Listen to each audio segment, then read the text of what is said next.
Sometimes the most painful realization in life doesn't come from being left behind. It comes from realizing you were the only one fighting to stay. The moment you see clearly that while you were trying to hold things together, someone else had already let go. That while you were losing sleep over them, they were sleeping peacefully. That while you were busy proving your worth, they were busy proving they could live without you. And that's where the deepest kind of heartbreak lives, not in the loss itself, but in the knowledge that you were willing to fight for someone who wasn't willing to fight for you. When we care deeply about someone, it becomes almost instinctive to fight. We want to fix things, we want to preserve the connection, we want to rescue what we once believed was real.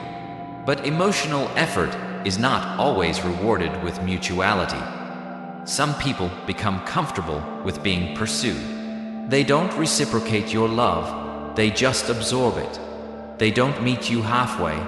They wait at the finish line, expecting you to run the full race for them. But relationships are not supposed to be marathons of proving your worth. Love is not a job interview. When it's right, it shows up for you, just as you show up for it. The tendency to fight for people who are indifferent to your presence often stems from early emotional conditioning. Many people grow up believing they have to earn love, that affection and attention are rewards for being good enough, patient enough, forgiving enough. So when someone pulls away, instead of stepping back to assess the imbalance, we lean in harder. We fight. We beg, we over-explain. We pour more into the emotional cup, hoping it will finally be enough. But love that has to be begged for is never love that's safe to keep. Let's take a moment to understand the psychology of emotional investment. The more time, energy, and emotion we put into someone, the harder it is to walk away even if they're not giving anything back. This is known as the sunk cost fallacy. We believe that because we've invested so much, we need to keep going. That if we walk away now, all of our effort will be wasted. But in reality, staying in an emotionally one-sided relationship doesn't preserve your investment, it deepens your loss. Every day you spend fighting for someone who isn't fighting for you is another day you delay your own healing. The educational truth is this: emotional availability and effort must be mutual. You can't build a healthy bond with someone who's only interested in taking, not giving. Someone who is okay watching you fight for them without lifting a finger is not someone who values your heart. A person who truly cares about you will notice when you're struggling. They'll see your effort. They'll want to meet you there. And if they don't, if they can ignore your tears, your efforts, your emotional labor, that tells you everything you need to know. There is an important distinction to make between persistence and self-abandonment. Yes, relationships take work. Yes, there will be rough patches. But fighting for a relationship is very different from fighting alone to convince someone to care. When you start sacrificing your dignity, your peace, your health, or your self-respect just to keep someone in your life, you're no longer in a relationship, you're in emotional survival mode. And no one deserves to live like that. You may tell yourself that if you just hang on a little longer, they'll come around. That if you show them more love, more loyalty, more patience, they'll finally see your worth. But let's be honest, your worth isn't proven through suffering. It isn't proven by how long you can wait. It isn't proven by how much pain you can endure in the name of love. Your worth is already there. If they can't see it now, it's not your job to make them. Here's something powerful to remember. People who are okay losing you are telling you with their actions that they don't value you the way you deserve to be valued. And trying to prove otherwise won't change them, it'll only exhaust you. You can't fix what someone refuses to acknowledge. You can't heal someone who's comfortable living in emotional distance. And you can't create connection where indifference lives. Love cannot be forced, connection cannot be one-sided, and a relationship where only one person is fighting will always feel like war. Now, let's explore why we stay in these dynamics. Because it's not just about them, it's also about us. Sometimes we stay because we fear abandonment. We fear being alone. We fear that if this person leaves, we'll never find another. But fear-based attachment is not love, it's dependency. And dependency is fertile ground for emotional neglect. We become more afraid of loneliness than of continuing to be devalued. But what we fail to realize is that loneliness in the presence of someone who doesn't care is more painful than being alone and at peace. We also stay because of our potential-based thinking. We fall in love with what they could be.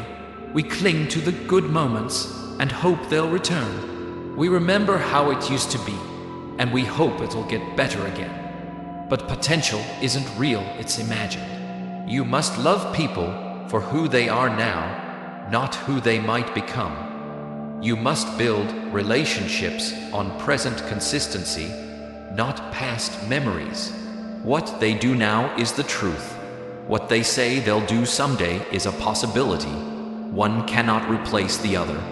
The hard part of walking away isn't just losing them. It's letting go of the dream you built around them. It's accepting that your fight was not enough to make them stay, that your love wasn't met with the same intensity, that the person you cared for was okay letting go. And that hurts, that cuts deep, but pain is a teacher. And the lesson here is one of value. When you stop fighting for someone who was okay losing you, you begin fighting for yourself. You begin to say, I matter, my effort matters, my peace matters, and I will not waste it on someone who doesn't see it. This is where emotional maturity begins. When you stop begging for scraps, when you stop shrinking your needs to keep someone comfortable, when you realize that someone who truly wants you in their life will never put you in a position to beg for your place in it. That kind of clarity is not cold, it's freeing. It's the beginning of self-respect, reclaiming its role in your life. It's important to rebuild your understanding of love. Love is not constant proving. It's not emotional chasing. It's not hoping someone changes. Love is reciprocal. It's effort met with effort. It's presence met with presence. It's vulnerability met with safety. And if any part of that equation is missing, you're not in love, you're in emotional limbo.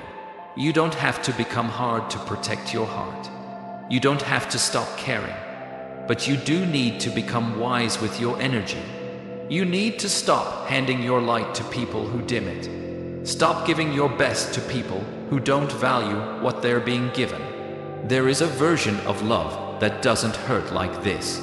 There are people out there who will meet your energy, who won't make you chase, who won't be okay watching you suffer while they do nothing. But you won't find them if you keep fighting for someone who's already left emotionally. To break the cycle, you must first break the belief that your love alone is enough to make a relationship work. Love is powerful, but without respect, commitment, and communication, love isn't sustainable. You must stop being the only one keeping it alive. Because if you're the only one holding the relationship together, then it was never a real relationship, it was a performance. And you were the only one showing up. What happens when you stop fighting for them? You give yourself space to feel the truth, to grieve, to detox from emotional dependency. And in that space, something remarkable happens. You begin to see clearly. You begin to see how little they were showing up. You begin to realize how often you bent yourself out of shape to keep them comfortable. And with that clarity, you start to rise. You rise with boundaries, with a deeper understanding of what you need, with a stronger connection to your own worth. You no longer hand out your energy freely. You wait to see if someone deserves it. You no longer fall in love with potential. You fall in love with consistency. You no longer stay in places where you're tolerated. You choose places where you're celebrated. It's a journey. It won't happen overnight. But every step away from the wrong person brings you closer to the right one. And even more importantly, it brings you closer to yourself. You realize you were the one holding yourself up all along. You were the source of love. You were the anchor. You were the one willing to fight.